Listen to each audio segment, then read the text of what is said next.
ಎಲ್ಲರಿಗೂ ನಮಸ್ಕಾರ. ಇವತ್ತಿನ ವಿಡಿಯೋದಲ್ಲಿ ನಾನು ಕಾಡು ಮಾವಿನ ಹಣ್ಣು ಸಾರು ಮಾಡ್ತಿದ್ದೇನೆ. ನಿಮ್ಗೇನಾದ್ರೂ ಕಾಡು ಮಾವಿನ ಹಣ್ಣು ಸಿಕ್ಕಿದ್ರೆ ಈ ರೆಸಿಪಿನ ಖಂಡಿತವಾಗಿ ಟ್ರೈ ಮಾಡಿ. ಕಾಡು ಮಾವಿನ ಹಣ್ಣು ಸಾರು ಮಾಡಲಿಕ್ಕೆ ಮೊದಲಿಗೆ ಕಾಡು ಮಾವಿನ ಹಣ್ಣನ್ನು ಚೆನ್ನಾಗಿ ತೊಳ್ಕೊಳ್ಬೇಕಾಗ್ತದೆ. ನಂತರ ಅದರ ಸಿಪ್ಪೆಯನ್ನು ತೆಗೆದು ಕಂಡ ಮತ್ತೆ ಸಿಪ್ಪೆಯನ್ನು ಬೇರೆ ಬೇರೆ ಮಾಡ್ಕೊಳ್ಬೇಕು. ಈ ಮಾವಿನ ಹಣ್ಣು ಬಳಸುವಾಗ ನೀವು ಅದ್ರ ಸಿಪ್ಪೆ ತೆಗೆಯುವಾಗ ಅದರಲ್ಲಿ ಹುಳ ಇದೆ ಅಂತ ನೋಡಿಕೊಂಡು ಈ ಮಾವಿನ ಹಣ್ಣು ಬಳಸ್ಕೊಳ್ಬೇಕಾಗ್ತದೆ. ಯಾಕಂದ್ರೆ ಕೆಲವೊಮ್ಮೆ ಇದರಲ್ಲಿ ಹುಳ ಇರೋ ಚಾನ್ಸಸ್ ಇರ್ತದೆ. ಆದ್ದರಿಂದ ಹುಳಗಳಿದೆಯಾ ಅಂತ ಚೆಕ್ ಮಾಡಿಕೊಂಡು ಈ ಮಾವಿನ ಹಣ್ಣು ಬಳಸ್ಕೊಂಡ್ರೆ ತುಂಬಾ ಉತ್ತಮ. ನಾನಿಲ್ಲಿ ಸಿಪ್ಪೆ ಮತ್ತು ಕಂಡವನ್ನು ಬೇರೆ ಬೇರೆ ಪಾತ್ರೆಗೆ ಹಾಕೊಳ್ತಿದ್ದೇನೆ.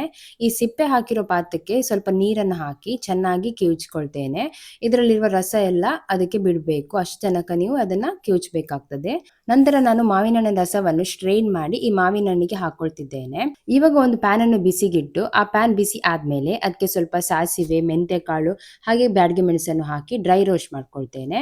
ನಂತರ ಅದು ಚಪ್ಪೆ ಆದ ನಂತರ ಅದನ್ನು ಮಿಕ್ಸರ್ ಜಾರಿಗೆ ಹಾಕಿ ಅದಕ್ಕೆ ಸ್ವಲ್ಪ ಕಾಯಿ ಮತ್ತೆ ನೀರು ಹಾಕಿ ಚೆನ್ನಾಗಿ ರುಬ್ಕೊಂಡು ಪೇಸ್ಟ್ ಅನ್ನು ರೆಡಿ ಮಾಡ್ಕೊಳ್ತೇನೆ. ಇವಾಗ ಒಂದು ಪ್ಯಾನಿಗೆ ಸ್ವಲ್ಪ ಎಣ್ಣೆ ಹಾಕಿ ಎಣ್ಣೆ ಬಿಸಿ ಆದ್ಮೇಲೆ ಅದಕ್ಕೆ ಸ್ವಲ್ಪ ಸಾಸಿವೆ, ಉದ್ದಿನ ಬೇಳೆ, ಬ್ಯಾಡಗೆ ಮೆಣಸು, ಬೇವಿನ ಎಲೆ, ಸ್ವಲ್ಪ ಹಿಂಗು, ಹಸಿಮೆಣಸು ಹಾಕಿ ಒಂದು 2ರಿಂದ 3 ನಿಮಿಷಗಳ ಕಾಲ ಇದನ್ನ ಫ್ರೈ ಮಾಡ್ಕೊಳ್ಬೇಕಾಗ್ತದೆ. ಇವಾಗ ಇದಕ್ಕೆ ಮಾವಿನ ಹಣ್ಣನ್ನು ಸೇರಿಸ್ಕೊಳ್ತಿದ್ದೇನೆ. ಜೊತೆಗೆ ಸ್ವಲ್ಪ ಮೆಣಸಿನ ಪುಡಿ, ಉಪ್ಪು, ಅರಿಶಿನ, ಬೆಲ್ಲ ಹಾಗೆ ರುಬ್ಬಿಕೊಂಡಿರೋ ಮಸಾಲ ಪೇಸ್ಟ್ ಅನ್ನು ಹಾಕಿ ಚೆನ್ನಾಗಿ ಮಿಕ್ಸ್ ಮಾಡಿ ಒಂದು ಕುದಿ ಬರೋ ತನಕ ಇದನ್ನ ಬೇಯಿಸ್ಕೊಳ್ಬೇಕಾಗ್ತದೆ. ಇದನ್ನು ನೀವು ಒಂದು ಕುದಿ ಬರೋ ತನಕ ಬೇಯಿಸ್ಕೊಂಡ್ರೆ ಸಾಕಾಗ್ತದೆ, ಹೆಚ್ಚು ಬೇಯಿಸ್ಕೊಳ್ಬಾರ್ದು. ಇವಾಗ ಸಿಂಪಲ್ ಆಗಿ ಡಿಲಿಷಿಯಸ್ ಆದ ಕಾಡು ಮಾವಿನ ಹಣ್ಣಿನ ಸಾರು ರೆಡಿಯಾಗಿದೆ. ನಿಮಗೆ ಈ ವಿಡಿಯೋ ಇಷ್ಟ ಆಗಿದ್ದರೆ ಲೈಕ್, ಶೇರ್ ಮತ್ತು ಸಬ್ಸ್ಕ್ರೈಬ್ ಮಾಡಿ. ಹಾಗೆ ಕಮೆಂಟಲ್ಲಿ ತಿಳಿಸಿ ಹೇಗಾಗಿದೆ ಅಂತ. ಇನ್ನೂ ಹೆಚ್ಚಿನ ವಿಡಿಯೋಗೆ ನನ್ನ ಯೂಟ್ಯೂಬ್ ಚಾನಲನ್ನು ಸಬ್ಸ್ಕ್ರೈಬ್ ಮಾಡಿ.